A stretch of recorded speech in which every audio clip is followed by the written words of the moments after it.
2, a 3. Take me out to the ball game. Take me out to the crowd. Buy me some peanuts and Cracker Jack. I don't care if I ever get back. Oh, it's root for the Cubbies.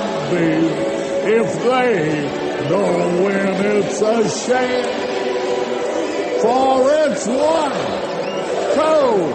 2, 3 strikes, you're out at the old ball game. Hey! This is the Monday Morning Quarterback on the 4th of June, 2018 from WBRN Radio and on the Boston Red Network. We roll along here. First of all, the Golden State Warriors, like they were literally hunting for a gold rush in California, outlasted, I guess is one way of saying it, the Cavaliers of Cleveland. We'll get to the sports later here, and we'll look at college baseball, the men's part of college baseball. We'll look at regular baseball. Hockey is off tonight, and we'll see if the Caps can go up 3-1. Very interesting Stanley Cup going on there. We haven't been paying as much attention to it as we could. On our talk show circuit, we have the ABC This Week, George Stephanopoulos, an old Clinton hand there, talking with several people, including Tuton Christie, the former governor of California, former governor of New Jersey, and a federal prosecutor, etc., talking about DJ Trump and the likelihood of DJ Trump pardoning himself. There's always a DJ Trump story going on. We tried our best not to let him dominate the news. He's getting ready for his summit. We have a picture of old DJ Trump receiving a large letter from Field Marshal or His Excellency Field Marshal Also news that 3 military leaders in the Democratic Republic of Korea have resigned. They are no longer, as they say, in their positions. Evidently some debate at the directional situation in the Democratic Republic of Korea. But first we'll go back to a story we've been covering on the Big Island in Hawaii, and we'll pick this up from the Hawaiian television outlet. See, who are they? Hawaiian News Now. We've been using them, and we'll use them again. Here we go. Boulevard and Cinder Road is open to Va'ava'a and Papaya Farms Road residents only, but they must have official credentials. There is no curfew in place currently.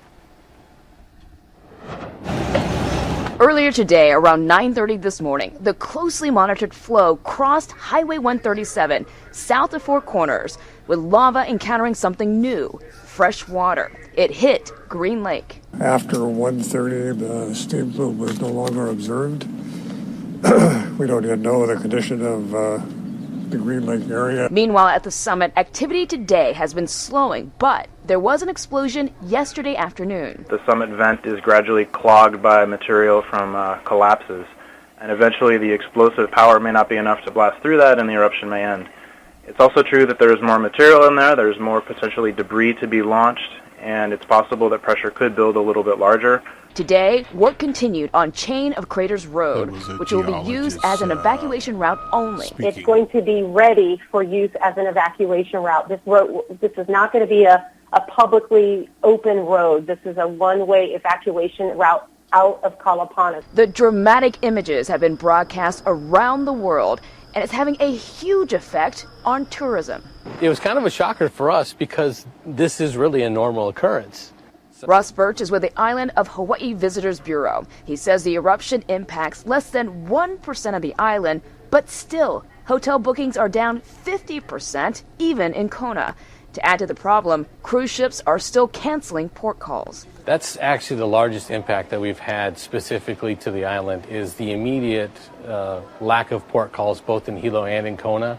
And that really hurts our mom and pop operation. If you have plans to come to Hawaii, definitely keep those plans. If you hadn't had plans, right now is actually the time to start looking at it. At this point, anyone caught trying to re-enter the evacuation zone could be arrested. Some residents are still defiant, saying they will stay as long as they can. Well, now that it's cut off, we're not even in those areas, so we're at least at the checkpoints, and those folks are going to have to come out to us. The most impressive thing is how can something so beautiful be so destructive? Heath Dalton and his family heeded the evacuations and have lost everything. If I had known that was the last time I was going to see my house, I think we would have done things differently. The timing couldn't be worse. Their daughter turns 5 today, and all her presents burned. AJ's toys got ruined, and my toys too. Poor little girl there.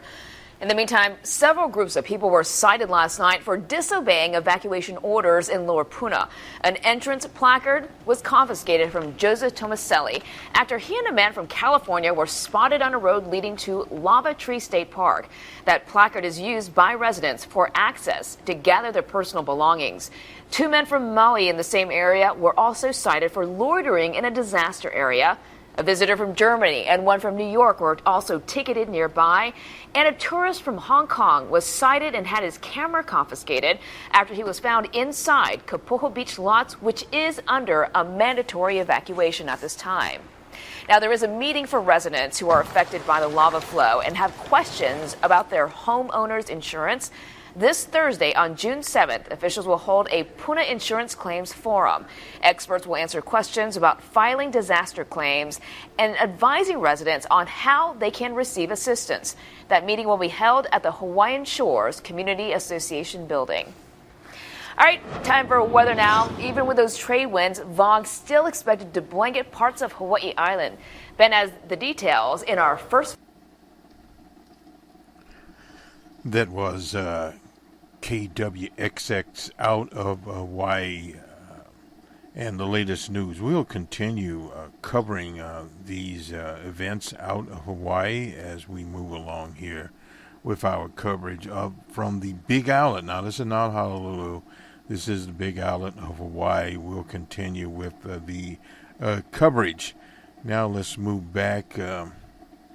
Number of items coming. We have a special program, incidentally, on the California primary, which will be on Tuesday. On Tuesday, the 5th of June, the California primary has historically, at one time, was a very large primary. Robert F. Kennedy won it just before being assassinated. We'll have some special programming remembering that 50 years ago in 1968. And Sirhan, he's still in prison. His brother, we've been looking at a number of things. We've been moving to produce that program. We'll get it out. And one of the things we have on the hamper. But firstly here, we'll go to sort of a roundup of what is going on. We'll use the Washington Post. Incidentally, in some developer news here, disappointing developer news, we'll have more on it as we go to the open source report. It is rumored from the business newspaper and also from Bloomberg that the Microsoft Corporation will buy a developer's portal called GitHub. We see it not as a very good situation at all, but we thought we'd bring that up. We talked about the NHL. This is from the Washington Post here. Game 3 of the Stanley Cup, which they won in Washington. The California primary will have a special report on it, and we'll be looking at those situations coming up there. But we'll just kind of preview it a little bit here. Basically, they have what's called a jungle primary, very similar to what is offered in Louisiana. On the Democratic side, this is for governor. They have Gavin Newsom. He is out of the Bay Area Lieutenant Governor, which is ceremonial post. And his one major challenge is Antonio Vergosa. He was at one time the mayor of Los Angeles and the speaker there in Los Angeles, basically working on the Latino vote down in Los Angeles. And there is a Republican that is rumored to be in second place named John Cox.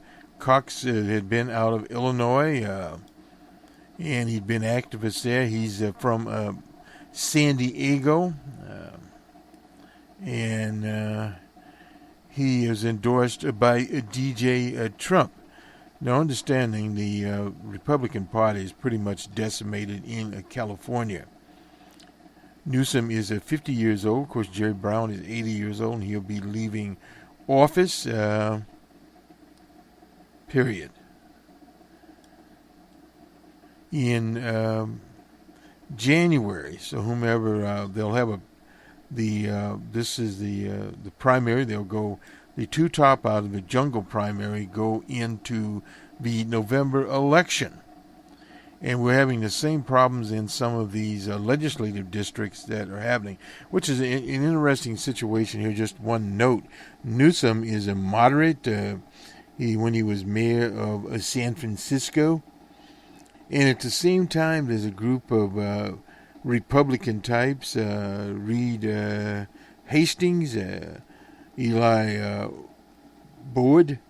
He's putting up $22 million on Vergosa's behalf, and the single largest independent effort in the primary history.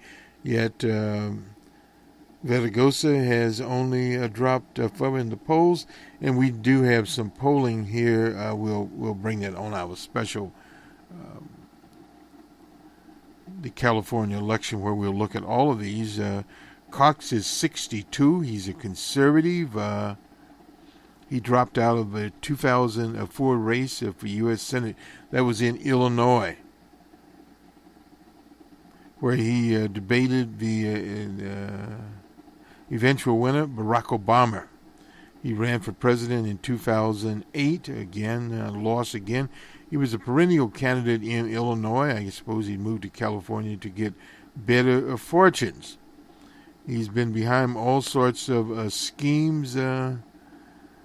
He had one scheme, I think, where it'd be, what was it? A parking lot full of legislatures to expand the number of people in the California legislature, which went nowhere. It was crazy. But this just shows where the race is in California. Meanwhile, the Sunday talk shows were all about what DJ Trump could do if he pardoned himself, and he could probably be impeached. Well, the situation is there are various political reasons for not impeaching DJ Trump, period. And a lot of that will obviously depend on the outcome of the November election. The people at the University of Virginia, Charlottesville, of course, we always remember when we mention that, Heber Heyer, who was killed by right-wing white supremacists, various other characters that occupy positions still in the White House, which is a situation. There's an interesting article here by Patty Davis, if you remember her. She is the daughter of the late Ronald Reagan. And her article in the Washington Post is, Morning in America, what my father would say today. We'll look at a little bit of this because we have to sort of refocus things here. My father used to talk about a recurring dream that he had, in which he was walking into a beautiful white building with grand columns, knowing that it was his new home. When he was elected president, he said the image finally made sense to him. Once in the White House, he never had a dream again. Anyway, he had a reverence and a love for America that burned his eyes when he looked at the flag. That selfishly, I used to feel slighted by that love. I referred sometimes to my sibling rivalry with America, my strident protests against some of my father's policies definitely got his attention, which was what I intended. This is Patty Davis talking. But they also wounded him, which was not my intention in his late years of life, when Alzheimer's disease had stolen many things, but not love. I was able to sit with him, tell him my regrets. I miss my father in a deep personal way. I won't read all of this. People often ask me, what would he say if he were here today? Sometimes it's a bit glib in a response, pointing out that he would be 107 years old. Other times I simply say that he would be pretty horrified at where we've come to. But in January the 5th, is the anniversary of his death. That's a day away. It draws near. I let myself imagine what he would say to the country he loves so much. I think he would remind us that America began as a dream in the minds of men who dared to envision that a land was free of tyranny, with a government designed and structured so that no one branch of government could dominate the other. It was a bold and brave dream, but he would caution no government is infallible.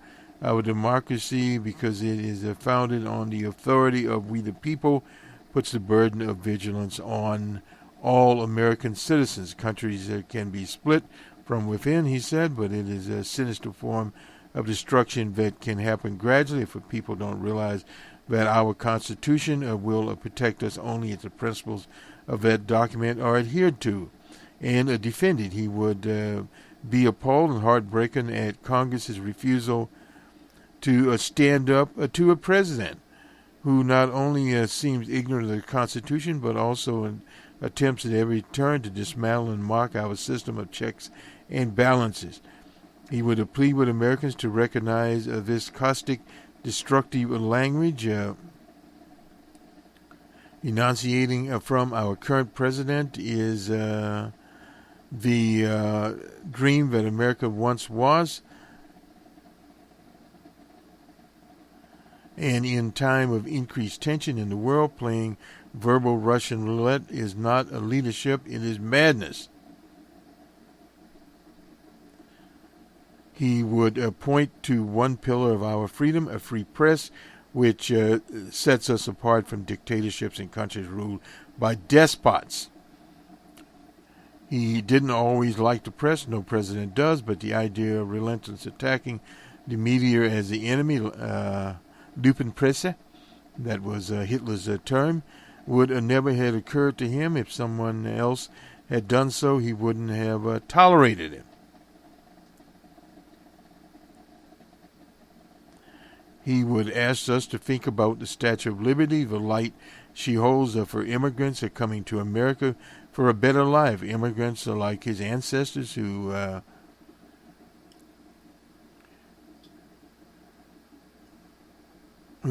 persevered despite the prejudice and signs of red. No Irish or dogs allowed.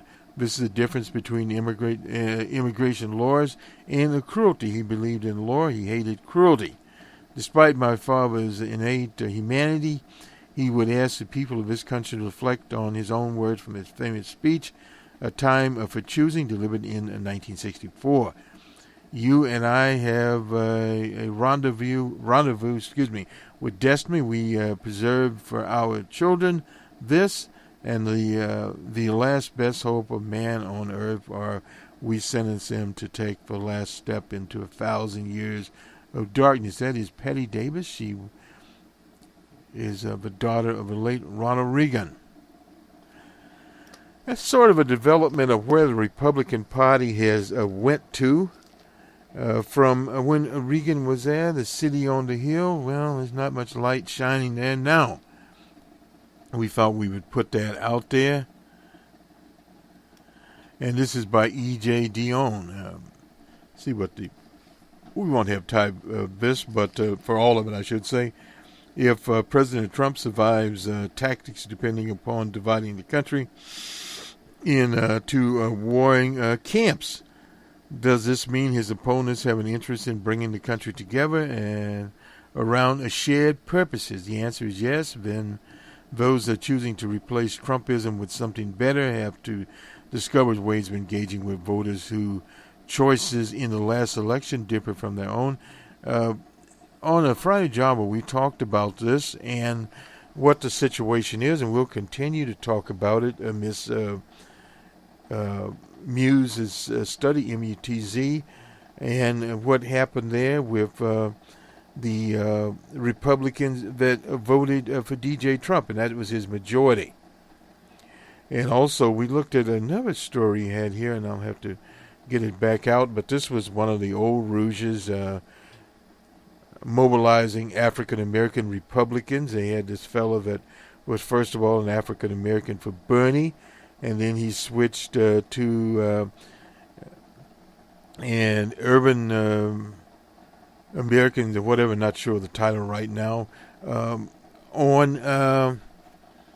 for DJ Trump, and he was funded by some people, not very well. But in Pennsylvania alone, there was a 35,000 vote shift. Doesn't seem like very much, but that would have been probably a larger percentage of what DJ Trump actually got in the final result. So in other words, there is no cookie cutter. We'll continue to expand on Ms. Met's study. The Trump weaponization, the veil of overt racism, nativism could arise on the understandable suspicions, especially among African Americans and Latinos. But taking all of these objects into account, there's still tough-minded as well as more reasons here. This is what liberals always talk about this. Foes need to notice exit poll lessons that significantly share of the 2016 backers were not at all enthusiastic about Trump himself.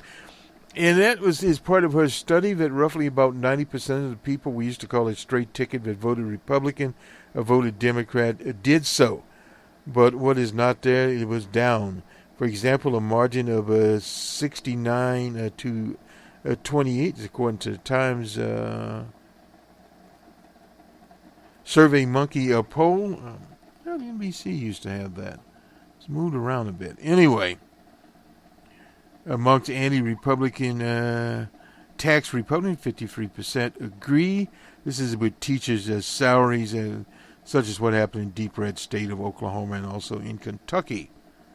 So these are some of the things coming out. I'll finish this up.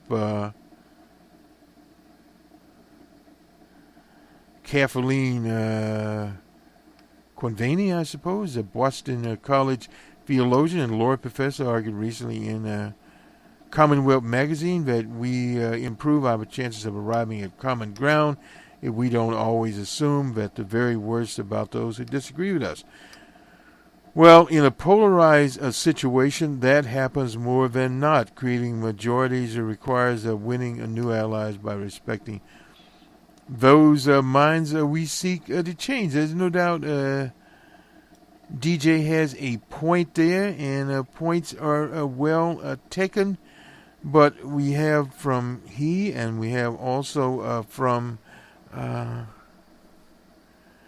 Ms. Davis, and where her father was. But one of the things not mentioned there, but Reagan and his city on the hill brought into much of what is today. In other words, they were using I remember on a political visit out to Chicago, there was something called the Reconstruction Republicans, a big billboard in the heart of the African American community on the south side of Chicago.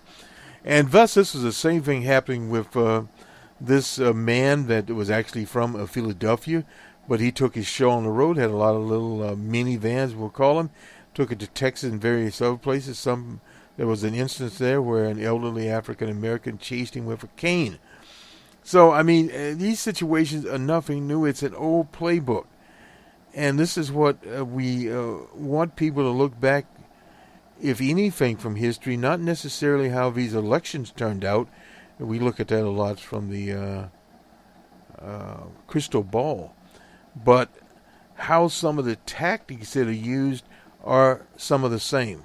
So, in other words, some of the Trump people's tactics, even with Cambridge Analytica out there, were tried and true tactics.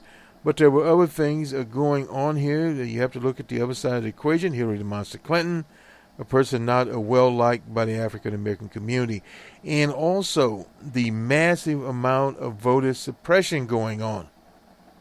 So what she didn't suppress by incompetence, the Trump people, particularly in states that their legislatures had put in this gerrymandering situation, Pennsylvania, Ohio, Wisconsin, Michigan, etc.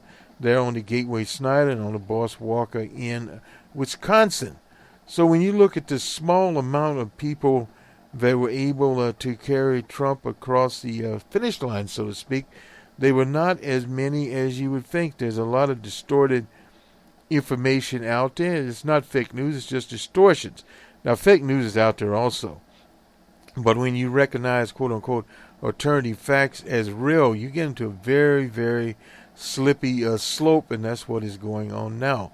Some people asked also, because the economy by American standards is doing better. Participation rate hasn't changed, around 62% or whatever, but at the same time, the unemployment rate 3.8% and could go down to 3.5%. The Fed had targeted the end of the year at 3.8%.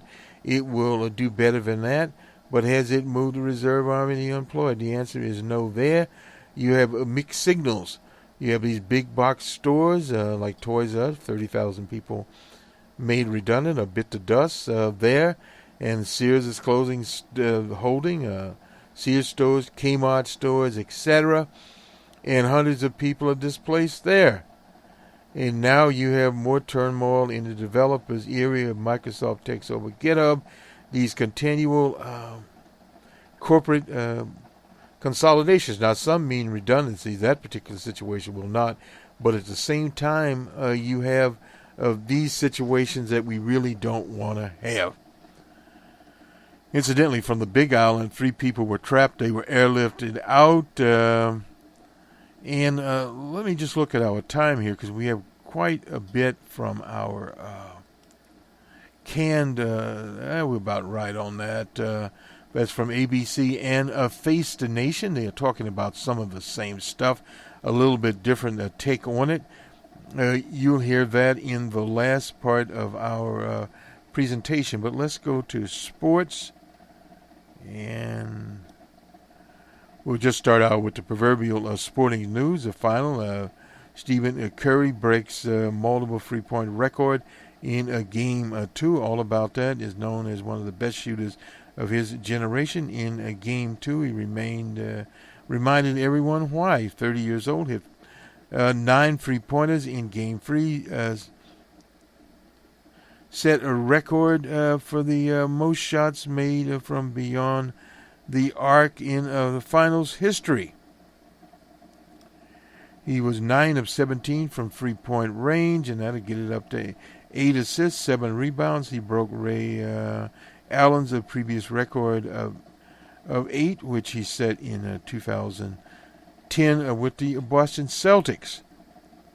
Now, he's a 2-time NBA finisher. He was 11 for 26 from the floor, 33 points. Mr. LeBron James finished the game with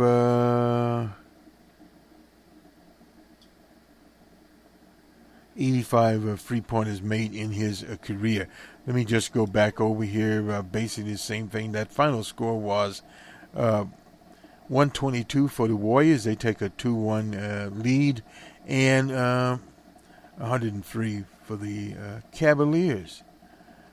LeBron James, this switches to Cleveland, and you'll see a different situation going on there.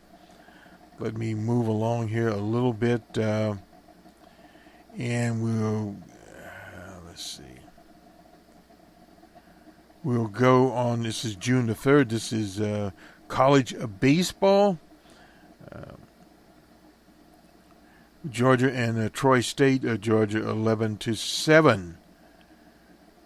Coastal Carolina and the University of Connecticut 6-5 was the final score there. Clemson and St. John's. It was it was Clemson 9-8. Mississippi State and Sanford. Mississippi State 9-8. South Florida and Oklahoma State. Oklahoma State 6-1 in that contest. Purdue and Houston. University of Houston 8-4. St. Louis and Missouri State. Missouri State 9-8. And this is some regional things going on here. Jacksonville and Florida Atlantic. Florida Atlantic 12-7. And North Carolina and Army. Didn't even know they had a team in there. Nonetheless, North Carolina 11-1. East Carolina and UNC Wilmington 9-7 was the score there. Wilmington. LSU and Northwestern State. LSU 9-6. Don't know about them. Louisville and Kent State. Louisville 12-6. Southern Mississippi and Dallas Baptist. Don't know who they are. 9-4 was that contest. UCLA and Gonzaga. Gonzaga in basketball, not necessarily in baseball. Nonetheless, UCLA 10-4. Indiana and Texas A&M. It was Indiana 9-7. High scoring game there. Baylor and Stanford. Stanford 4-2 over Baylor. Ole Miss and Tennessee Tech. Ole Miss 9-8. Mississippi State and Oklahoma. It was all Mississippi State 13-5. Houston and North Carolina. A really high scoring game. It was North Carolina 19-11. University of Connecticut and Washington. It was Washington 9-6. Duke and Troy. It was Duke 16-6. Vanderbilt and Clemson. It was Vanderbilt 19-6. Texas Tech and Louisville. It was all Texas Tech 11-6. UCLA and Minnesota. Minnesota 13-8. Auburn and North Carolina State. It was Auburn 16-7. Oklahoma State and Stetson 11-1 Stetson. Dallas Baptist and Arkansas. It was Arkansas. Texas and Indiana. It was Texas, Stanford, and this is one that is a later game here. Fullerton, University of California at Fullerton, 6-2, and LSU and Oregon State. The Ducks shut out LSU 12-0. Okay.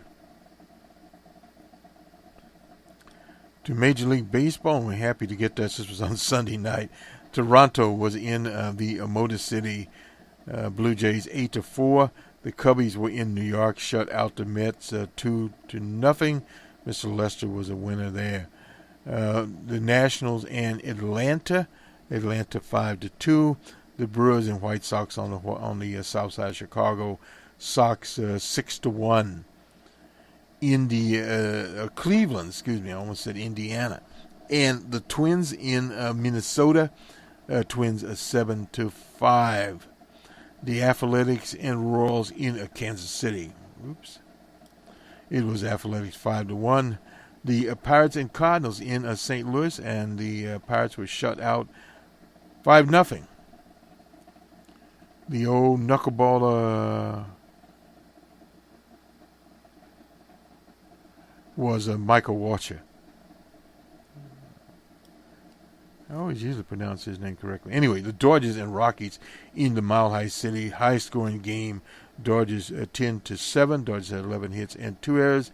And the Rockies 8 hits and 1 error. Mr. Jensen, the savior, Kimberly Jensen.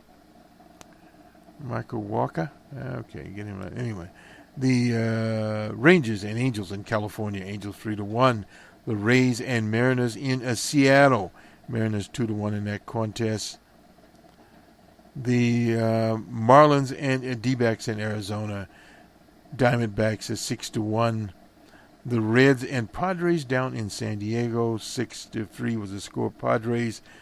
A game we tuned into was all Red Sox in Houston. 9-3 was the score. Red Sox. Charlie Morton, one of the better pitchers in baseball, took the loss. And the Yankees and Orioles in Camden Yard was postponed. Rain got the best of them. So that does it for our sports, and it will do it for us on the Monday Morning Quarterback on the 4th of June, 2018. On to the talk shows for Two-Ton Christie. On the probability of DJ Trump, pardon himself, will he testify under oath, go to the grand jury, or be interviewed by Mr. Mueller? Probably not. There was an instance where Bill Clinton was called, but he didn't go before the grand jury, but he was interviewed for 4 hours at the White House, which is basically the same thing, but he didn't have to go down to district courthouse. So he's the last one there. There's much about that. And in the case law, you'll hear much about Mike Epps. Mike Epps was the agricultural secretary. At one time, he was a Congress type from Mississippi. And the agriculture secretary. Anyway, nonetheless, he was involved in some shenanigans. I guess he's disappeared from the horizon there. That was basically there. And on Face the Nation, talk a little about what's going on in Korea, the oversized letter that DJ Trump is handling. And it looked, DJ Trump's hands looked like they were carrying a partial. So this thing has all the drama, but the outtake is basically, and Bill Clinton was talking about this, wherever the Democrats be, but very difficult to say. We're in June, and the economy is doing pretty well, which usually bode very well for the party out of power, which is the Democrats. The 50-50 probability, my take is it's less than 50-50 now, but things could change. And this foreign policy situation, well, we'll see. DJ Trump is now basically settled for a meeting. He'll have a meeting there with His Excellency Mr. And they'll just basically talk about who knows. They'll probably sit there and have dinner with chopsticks, etc. And they will announce some things. Most things have already been announced. The top generals in the Democratic Republic have been already replaced. They've shut down one of their major launch sites basically because it was becoming dysfunctional. And he's recognized, DJ Trump, that this is a long process, and he understands that, so in other words, it can't be done in 3 or 4 days, and I'll leave it hanging there. That'll be his foreign policy achievement. His other achievement could be the Mideast. We don't know. But then we have the terror wars with on the North American continent, Canada and Mexico on the horizon. They are now, as they say, in action. And with the EU, they're having a G7 meeting, a G6 meeting in Canada. So we'll see where all those things go. The price of crude is down a little bit because of turning up by some of the major suppliers and the oversupply in the U.S. Have a good week, everyone. We will talk to you soon with special broadcasts on the California primary. We'll have an open source report. We'll talk about the development of site GitHub. And also we'll have something on the 50th anniversary assassination of Robert F. Kennedy. And we're joined here live by our legal team, Chris Christie and Dan Abrams, out with a new book this week, Lincoln's Last Trial, the murder case that propelled him to the presidency. It's out on Tuesday. I had the chance to read it. Fascinating history. Welcome to both of you. You've also read this letter now and seen the interview, it seemed to me that Mayor Giuliani walked back a couple of the most central claims in that letter. Two of the most controversial points, right? Number one, this idea that he's now saying that they could fight the subpoena, not just ignore it. Meaning ignoring the subpoena means no matter what happens, even if a judge were to instruct us for whatever reason that he's got to testify, we wouldn't have to abide by that. Mayor Giuliani now saying that's not the case. Also, just that we'll take it to court. Exactly, we'll fight it. Okay, fair enough. That's what one would expect them to do if that ever got to that point, which I don't think it's going to. I still don't think they're going to subpoena the president. And then number two, this idea that the president can simply just end the investigation, that simply the obstruction, there's no such thing when it comes to the president. Again, it seems Mayor Giuliani's walking that back as well. So now this letter has much less of a bite, I think, than before we heard from Mayor Giuliani. Yeah, I mean, not shocking that lawyers would make, broadest claims they possibly could. Well, the thing about obstruction of justice is about as broad as it gets. And that's why I think that Mayor Giuliani said this morning that that's not the case. He doesn't agree with it. And listen, you could tell any time that Rudy didn't agree with something, he said, you'll have to ask John about that. To go back to John Dowd, it's an outrageous claim. It's wrong. They were trying to make a broad argument. Lawyers do that all the time in briefs, even to court. And Dan and I have seen that many times happen. In the end, cooler heads prevail here, George. And the president is going to have to, acknowledge that if there's a subpoena, which I agree with Dan, I don't think... You don't think he's going to do it? No, I do not think that... Listen, having been someone who had to make these kind of decisions for 7 years as U.S. attorney, you're not going to want to swing for the fences on that one, swing and miss. That'll make really will discredit the investigation if he does. I don't think he's going to need to. And quite frankly, I do agree with the mayor on this. I don't think they've shown anything yet, and I've said this to you for months, that should compel the extraordinary step of subpoenaing. But then what happens? I want to ask you both this. It was also pretty clear from listening to Mayor Giuliani this morning, hard to imagine the president's going to do an interview. So he's not going to be subpoenaed. He's not going to do an interview. What does Mueller do then? Well, look, I think that Mueller probably agrees with the general sentiment, which is that a sitting president can't be indicted, right? So if that's the case, Mueller's not preparing an indictment against the president of the United States, no matter what he thinks. I think you're going to see potentially other indictments from Mueller that don't necessarily connect to the president himself. And then there's going to be a report. On the obstruction. On the obstruction. And in that report, by the way, Mueller could decide, we believe that the president obstructed justice, even though they're not going to indict him, and basically hand it over with recommendations. That's what Ken started. With or without the president's testimony. Yeah, I think he could do that. And in the end, I think that the key to this, George, is the president at this point should never, ever walk into that room with Bob Mueller. And I think we've been saying for the reasons that Rudy said, one, that you're not sure he's not going to make a mistake, not sure he's going to tell what he's going to say is going to match up with what other witnesses were saying. Well, of course, you can never be sure of that. And you don't know if those witnesses were telling the truth or not. And quite frankly, I think he's made a very valid point regarding the IG report. Hopefully that report comes out next week. And I think it's going to say a lot of damning things about what was going on in the FBI regarding the Hillary Clinton investigation. And that investigation, there's no doubt in my mind, from being an observer at the time, that what Jim Comey did in October of 2016 certainly changed the conversation. But do you believe that was the reason that President Trump fired him? For that? Yeah. Listen, there's been so many different explanations, I'm not sure, but he had plenty. Let me say this. And I said this to you before on this show. If I had done as U.S. Attorney when Jim Comey was the Deputy Attorney General, what Jim Comey himself did as FBI Director, he would have fired me in 5 seconds. Fair enough, but he did that, and that hurt Hillary Clinton, right? Okay. By the way, it hurt the process, too. That's fine. It hurt the process, it hurt Hillary Clinton, but it didn't hurt Donald Trump. And the notion that now that they're saying, the reason James Comey was fired is because what he did was so unfair to Hillary Clinton, right? That's the argument. Well, that's the argument. Was an absolute misuse of the authority of his office. Okay. Listen, as a former governor, that's a perfectly acceptable reason, whether it hurt me politically or not. When you're coming into office, not a reason to fire him 4 months after the fact. As we discussed before, George, the transition was not quite a smooth running machine, and so those decisions maybe should have been made. I will tell you this: I recommended to the president-elect at that time that if you're going to fire Comey, do it now, meaning in the transition period between November and January. One thing, and Mayor Giuliani didn't want to go too deep into this. It does appear now that the FBI there was no misconduct in the use of this FBI informant. Well, look, and also Giuliani's saying, well, you know, we've been for a year, we haven't gotten information on this. Why would they get information on this? I mean, this informant, right, is working, let's say he's working in conjunction with the FBI in whatever context. Why would they turn it over? This is an ongoing, active investigation, and there's zero to indicate that there was anything improper about this. I mean, calling it Spygate doesn't necessarily mean that there is a quote-unquote spy involved, as opposed to what we see every day in the context of federal investigation. Well, listen, I think, again, this is one of those shifting sands arguments that's going to change over the course of time and maybe go away.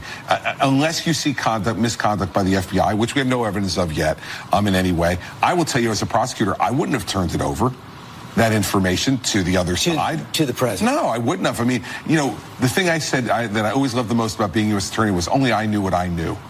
Bob Mueller understands that, and so does the FBI. So, you know, you don't willy-nilly turn that stuff over. You just don't. If at some point you see misconduct, you would, but you don't do that. I don't know if it's shifting sands or just throwing sand, is what it sort of feels like more to me. Could be either. Yeah. Could be either. Rudy left open the possibility of the president pardoning himself, even though he says he doesn't expect him to do it. He would have the right to do it. Now, listen, there's no way that'll happen. And the reason it won't is because it then becomes a political problem, George. If the president were to pardon himself, he'll get impeached. Yeah. And he's not going to be indicted. I think we all agree that it's so unlikely that Mueller will seek to indict a sitting president that issue simply won't come up. But is the president sending signals with the pardons he is executing now? Is the president sending signals to those caught up in this investigation? The president, I think, is executing the pardon authority in a more aggressive way than most presidents have in the past. But I don't think you can then read that into it. I think everybody wants to read that into it. I don't think you can. I think this is a president who's not a lawyer, who's never held executive position before. When he sees what he considers to be an injustice, he wants to fix it immediately. That's Donald Trump's personality. And you look at the Sheriff Arpaio pardon from a while ago, right, which is actually sort of very troubling as a lawyer because he was charged with contempt of court for ignoring a court order. The president basically said, look, I'm going to pardon him for any crime in connection with this. That was well before we started having this conversation. So I think it may be more about sort of flexing his political muscles and showing a disdain for these types of crimes that he is being investigated for. That's different than sending a message. But I would say, George, though, that I would caution the president to be very careful on the Blagojevich potential commutation. I don't think it's a minor crime for a governor. Having been a governor who appointed a U.S. senator myself, I don't think it's a minor crime for a governor to say, what's in it for me? How about Martha Stewart? What's in it for me? Martha Stewart? I would be less offended by a Martha Stewart pardon, although I don't know the specifics as well as I should. But I think on the Blagojevich thing, having been in the same position as a governor, a senator who leaves office, in that case it was Senator Lautenberg dying, if I had ever thought about in that appointment, hey, what's in it for me? Give me a little bit. That's a bad crime. Blagojevich was convicted of 17 charges. I mean, let's be clear. He was charged with 20, 17 of them he got convictions. Martha Stewart, look, the best argument for Martha Stewart is she wouldn't have been prosecuted if she hadn't been Martha Stewart. And you can argue that if that's the case, then, a pardon is not so outrageous. And let's not forget the connective tissue here. James Comey, and Pat Fitzgerald are involved in all the things we just talked about. But let's just hope it's not just famous people who get pardoned if the pardon power is going to be used this way. That's the last word today. Thank you both very much. When we come back, the summit with North Korea is set again for June 12th. Page is the Washington bureau chief at USA Today. Michael Crowley is the senior foreign affairs correspondent at Politico, and Ed O'Keefe is CBS's own political correspondent. Susan, let's start off with you. The New York Times yesterday got this 20-page memo from the president's attorneys laying out some of what their justification is, basically saying that the president can't legally be compelled to testify, and nor can he be guilty of obstruction of justice. Some are reading this as the president saying he's above the law. How should we understand this? It's a pretty brash memo. We have a tradition of a powerful presidency. We do not have a tradition of an all-powerful presidency. And in fact, the genius of the founders was the system of checks and balances that we have. I don't know if the courts would uphold the view that the lawyers outline in this memo, but I do think even if they did, the final question will come down to a political one. It will come down to a question of impeachment, and that is what the White House is also focused on. Not only the legal questions involved here about whether you can keep the president from being forced to testify, but the political ones of whether you can make it less likely that he would be impeached regardless of what happens with the Russia investigation. Susan just said this is going to be a political question. You heard Congressman Hurd say it would be a problem, some of these things, particularly on the pardon front, if the president tried to do that to himself, something the president's attorney said unthinkable, but he probably has the power to do it. He does, and it's as if this week he finally realized that this is one of those things he can do and, in essence, do whatever he wants with. The fact that he met with Kim Kardashian, the reality TV star, he last week pardoned Jack Johnson, the boxer, but only after Sylvester Stallone got involved. And I think, there's some concern here in town that this is a signal perhaps to, the folks that are under a legal cloud right now that, hey, if you ride this out, I'll take care of you on the back end. But Will Hurd said it's a potential issue. The House Majority Leader, Kevin McCarthy, this morning also said he shouldn't go too far and certainly not consider pardoning himself were it ever to come to that. The former Attorney General, Eric Holder, who served under the Obama administration, said he laid out that he thinks this is clearly the president trying to send a message to some of his allies that don't worry too much. You'll have a pardon coming your way. Sure. You look at these pardons just from this past week, but also the pardon of Scooter Libby. I mean, these are big, bold moves that the president seems to be taking that are outside what had been established in the last couple presidencies as a process by which these things look less politicized. And the president, whether it's a direct signal or not, he's saying, I'm not bound by convention once again. I'm willing to take the heat on something like this. And that's very clear, not just to maybe the people in this probe, but others who are around the president who may be dragged into this who down the line. Some may look at this, though, and the cast of characters, the possible pardon for Martha Stewart, the pardon of Dinesh D'Souza. Are we overreading this? Is it just randomness? Well, no, it's also very political. I mean, these are people who support the president, who have attacked Barack Obama. So the president, it's about his politics. And so a system that had been politicized in the past, that previous presidents, most recent presidents had tried to make less politicized, this president's jumping right in and saying, I don't mind that. I relish a fight. I relish the backlash almost. We've seen that with his culture wars and all sorts of other decisions. It also speaks to his personality, this kind of fiat power he has. You are pardoned. I am the supreme authority in the country. I don't care about how this was done in the past. I mean, it's very Trumpian. It's almost out of a reality show. The opposite of you're fired, you're pardoned. He loves having that almost kind of magical power and exercising it without anyone in Congress able to stop him. Well, I want to ask you, Michael, the president's also going to Canada this week at a time when this may not be so welcome, given the tariffs he just put in place. Yeah. You heard the Canadian Prime Minister come out and say this is not only deeply insulting, it's hurtful, and it's damaging, ultimately. What is the approach here? Is this just about gaining leverage for NAFTA? Well, I think that's part of it. It may also be partly politics, that Trump, as the midterms approach, and Trump is thinking about his reelection, he wants to show his base that he is taking to some sort of clear denuclearization process, and Trump's jumping the gun. He's starting with the summit. So now you have him going to Singapore for something this president thinks a lot about, which is the public display and the show. And the president seemed very enamored with the images of Kim Jong-un and the South Korean President Moon holding hands and stepping back and forth across the DMZ line. So what is he thinking in terms of that? But people say, look, you can't go too far. You're America. This is, moments ago you were name-calling him. And so what are you going to do to sort of make clear that you're going to continue this tough, maximum pressure that you talked about and not go too far? North Korea used this kind of summit to try to say we're equal with the world's greatest power. Well, Michael, I mean, the president's unpredictability, many would say, former Defense Secretary Robert Gates, who has been a critic of the president in the past, said unpredictability has been to his benefit here. And certainly just a week ago, the summit was off. Now it's back on. No more maximum pressure. The policy seems to be changing as we speak. It does. It seems like the president is actually improvising this. And it's sort of hard to predict where it goes. But I think there is a school of thought that says that unpredictability frightened the North Koreans. It thought, man, the entire United States foreign policy establishment says you could never launch a first strike against North Korea, but this guy just might do it, so maybe we should start talking to him. The alternate theory is that this has nothing to do with that the North Koreans essentially got where they needed to be with their nuclear and missile programs and said, okay, we're ready to talk. And Everything else was just noise, the tweeting and the bluster.